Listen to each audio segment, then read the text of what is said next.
Today I'm going to talk with Jack. Jack is from Alabama, USA, and he's been pro wrestler for 1 year. He's a pro wrestler for柳プロレス in Japan. He has also played a main role in my recent Zentai Art Project. Jack is in Japan, but he's originally from USA, and he's a wrestler. He's part of Yanagase wrestling. Pro wrestling is okay, but it's almost pro wrestle. There's pro wrestling in America, but pro wrestle is the word in Japan, but it's almost like two different styles. So pro wrestle is okay. But basically in English, for pro wrestling, we call it a bump. Okay. And so these ukimi are passive, and you kind of get used to it, but not really, because it still hurts. But you do, like in training, for me, for the first 2 or 3 months I was in Yanagase, I just did the ushiro, the back bump, for 3 months, just the same thing until it gets good. That's to train your back? Right, to train your back and to make sure that when you fall correctly. Because if you fall wrong, you could get hurt, like if you fall on your neck. And judo does the same that's thing. The same technique. Yeah, so judo. That when you fall, you roll or fall correctly so you don't get hurt more. Because if you fall like this, that's bad. That's going to hurt your elbow. But if you can fall like this, it's more like this, but it kind of helps train your body to get used to it. And to spread your weight, is it? Right. Yeah, kind of. Yeah, and which they do the same thing in like movies, like stuntmen and everything. Oh, they all do the same thing. Yeah, it's practical fall. But it wasn't until maybe 5 or 6 months after that I started doing real kind of like grappling and pro wrestling techniques. It wasn't until maybe 2013 or 14 that I got interested again in pro wrestling. Okay, is it because the American football was like too much competition? It was more that it was competitive, but for my body type of where I would have to be and my ability, I was too small. Because small for the game. Yeah, it's like you can play football in college in America, but to be a professional athlete is way, way, way difficult. Understand. And usually my group of people for like my position group in football, people are way, way bigger and way much stronger too. So it would have been very, very difficult to continue. So I was ready to be finished with American football. Okay. Oh, you wanted to be a professional athlete. Right. Why is that? Because I think, for one thing, I really, really like sports. I like competition. And just always just want to be the best. Like I enjoy, one of the things, like when watching the Olympics last year in Japan, individual competition, and actually just watching like judo or even watching sumo here. Because it's one of those things where you're using your own strength. And if you beat the person in front of you, it kind of shows, okay, usually you are stronger, or maybe even your techniques are better. Something about competition where you have that chance to prove that you are great, that I enjoy. And there's times where even the other person is better, say playing games or something like that, where I still want to compete even if I'm not very good. Oh, you like game and you want to win. Right. Game. Right. Like every Wednesday and Friday, I train in Gifu, Yanagase. I go do pro wrestling training. Okay. So two times a week usually. So. And the other day, do you go to like a gym? Right. You have your own schedule. Right. Yeah. Always, usually every day, go to the gym and do weightlifting. How long do you spend training yourself every day? Every day, in the gym, at least 2 hours. 2 hours? 2 hours, right. Right, and yeah, so I would say about 2 hours. And plus I do running and stuff like that too. Okay. Right. Do you work, do you have another job? Oh, yeah. So I'm an English teacher. Oh, you still teach English? Yes, unfortunately. I would love to someday be able to just do pro wrestling, but as of right now, I still have to teach English. Okay. So apart from teaching English, you will use all the time to train yourself. Mostly. Usually, very few often do I have time to relax. Yeah. Oh, really? Yeah. So relaxing, not a lot of time to relax. Wow. So, but that's a little bit of the price that you have to pay to get better. You are such a hard worker. Yeah, but So much effort. there are people that work harder, so it's okay. But for me, it's like, it's not always guaranteed that if you put in lots and lots of work, it's not always guaranteed that it will pay off. It's not guaranteed that you will become the greatest. There are people that put in lots and lots of work, and they never become the top pro wrestler or even like top basketball player, top anything. Right, that happens. But the thing is they still put in all the hard work. That's basic, is it? Yeah, I think they put in all the hard work, so there's still always that chance. I think it's a better chance than somebody that puts in zero work. Now, sometimes there are people that put in zero work and somehow rise to the top. But I still think that the better chance is if you put in all your effort and hard work, I think there's a better chance that you'll get to the top. Right. That's the way I think. It doesn't always happen, and it may not happen, but I'm going to keep working and trying hard while I can. So I'm thinking, what do they have, like all the top wrestler in the history? Did they have the techniques? And then, yeah. No, sorry. So there's a wrestler named Bret Hart. He's from Canada, but he's also one of the best wrestlers of all time. In which scene? Americans? Canadians? America, Canada, maybe a little bit Japan too, but he was still probably kind of all over the world. Maybe the 90s. Okay. But he would kind of rank wrestlers kind of three different things. Like there's like wrestling ability, there's like the talking ability, because wrestling is still very much, and well, not as much in Japan, but in America, like talking and charisma and stuff like that is big, is like important, and then size and like body and ability. And the perfect wrestler, which is very, very rare, or if they even exist, kind of has a good combination of all three: the look, the size, and the size, which, and then there's the ability, which might be technique, like wrestling ability, like moves ability, and then the talking ability, the charisma. Okay. Like kind of the character aspect of it, like.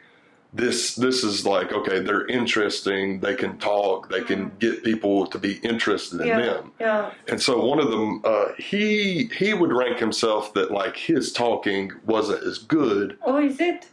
And his body wasn't as good, but his technical ability was really, really great. Interesting. Okay. But this is what he would say about himself, but in reality, his technique was really good.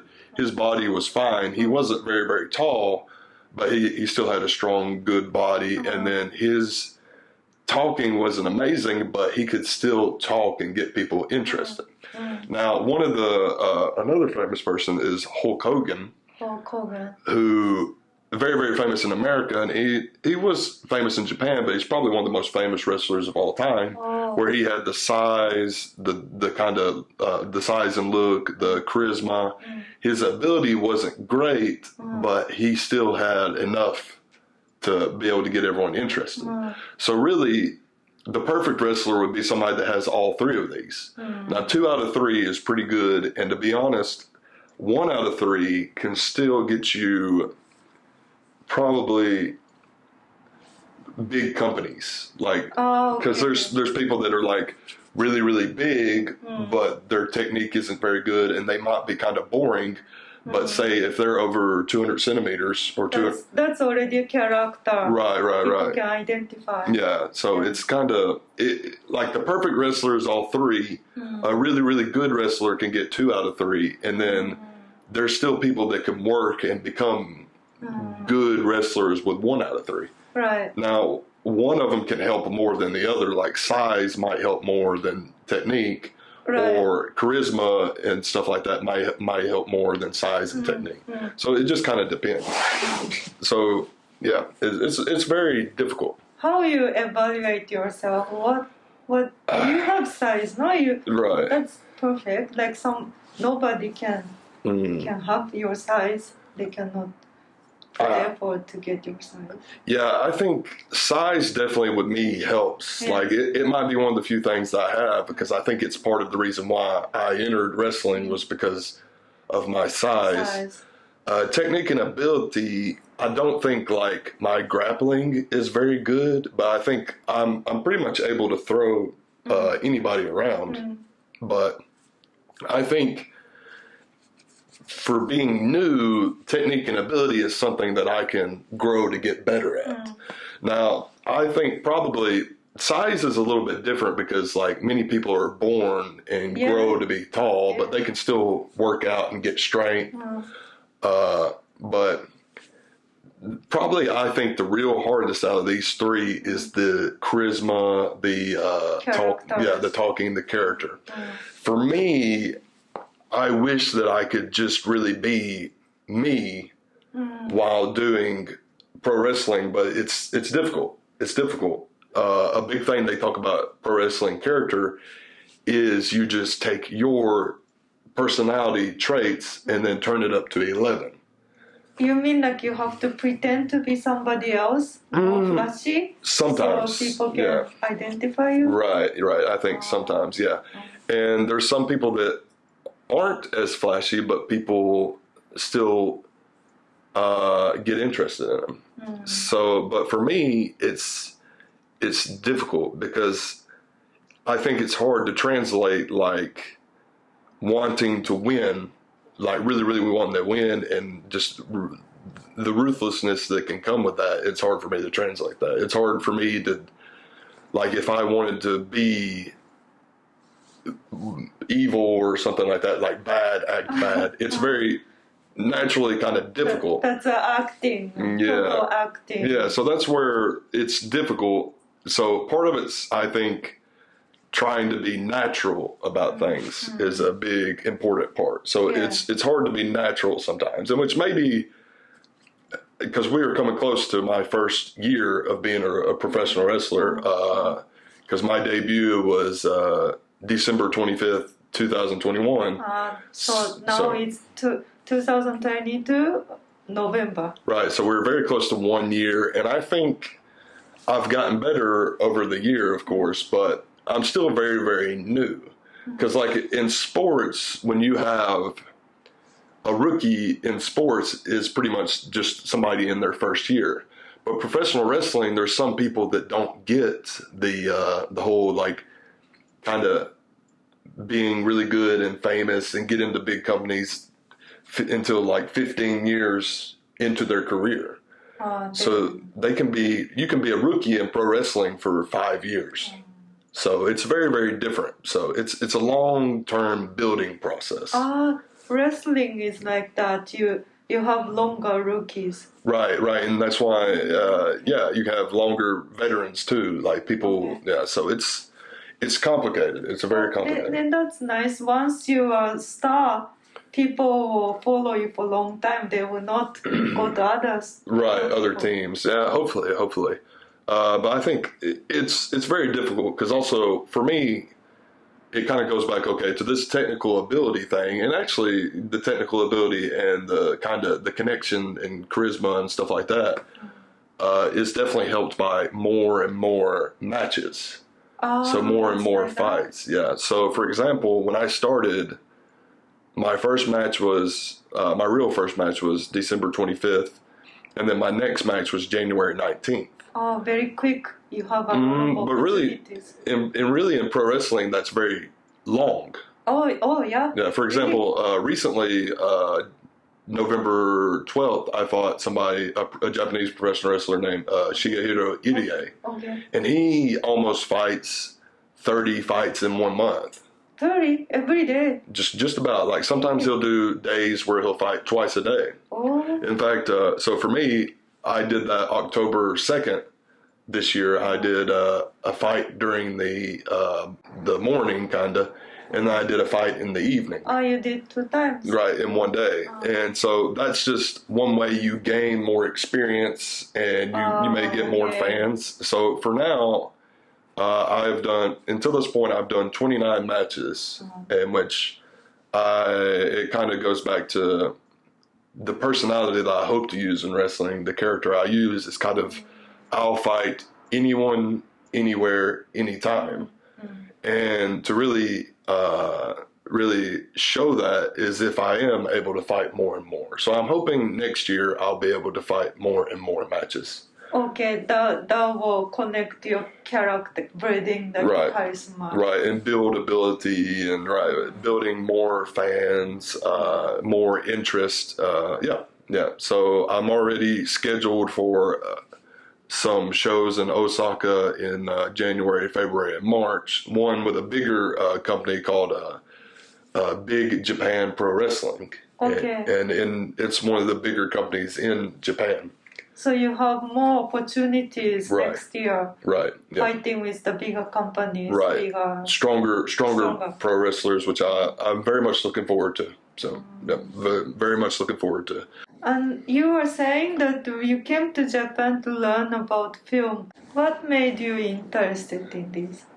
So before, I was studying film and movies and stuff and television in America in school. In college. And then I became interested in works and movies by Akira Kurosawa, because there's many things in American film history that were influenced in film history in general, that were influenced by Akira Kurosawa. Like Seven Samurai. Seven Samurai helped influence like Star Wars, stuff like that. So I became interested in that as someone who really liked Star Wars.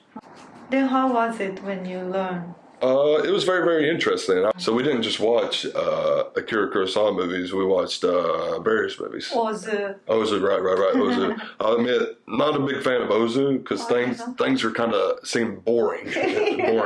boring. Yeah. He's definitely different from Kurosawa. And it's been a while. Maybe if I watched Ozu again, it would be interesting. But maybe when you're 70. Yeah, maybe. It's just. Was it Ugetsu Monogatari? I really enjoyed that. And we watched Merry Christmas, Mr. Lawrence with David Bowie and Takeshi and all that. So, yeah. You were saying you want to be more involved in a bigger wrestling. Right. So I hope, I would love, because I teach English, I would hope, which I do enjoy when I teach people English and stuff like that. But I do hope that I am someday able to make pro wrestling my only job.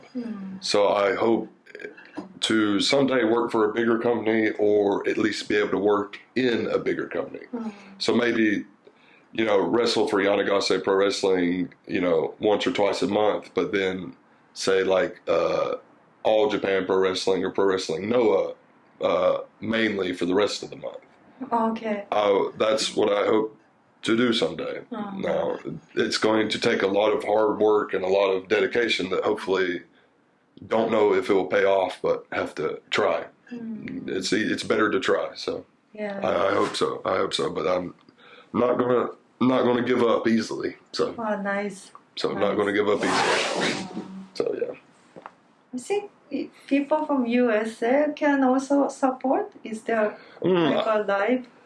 There is a broadcast that they do Yanagase whenever they do video, in which you can watch the videos, and various places I go to. For example, a few weeks ago there was a YouTube stream for a Nagoya place called Sportiva, and it's called Wednesday Curry and Pro Wrestling. Okay. And you could watch that. But yeah. So when people follow your account or your live stream information out there? Right. So usually on Twitter, I'll retweet the Yanagase Pro Wrestling account. But yeah. So yeah, if you want to follow me on Twitter, it's the real Jack K73. So okay, I'm gonna put that. Yeah, thank you. It's Big T, Big R, Big J, Big K, 73. Like that. Okay. Right. So yeah, but yeah, probably if you just look up Jack Kennedy pro wrestler or Jack Kennedy pro wrestling. Yeah. Because in the future you may also go to different countries. Right. I hope so. Like I would love to wrestle in America because I haven't wrestled in America yet. So.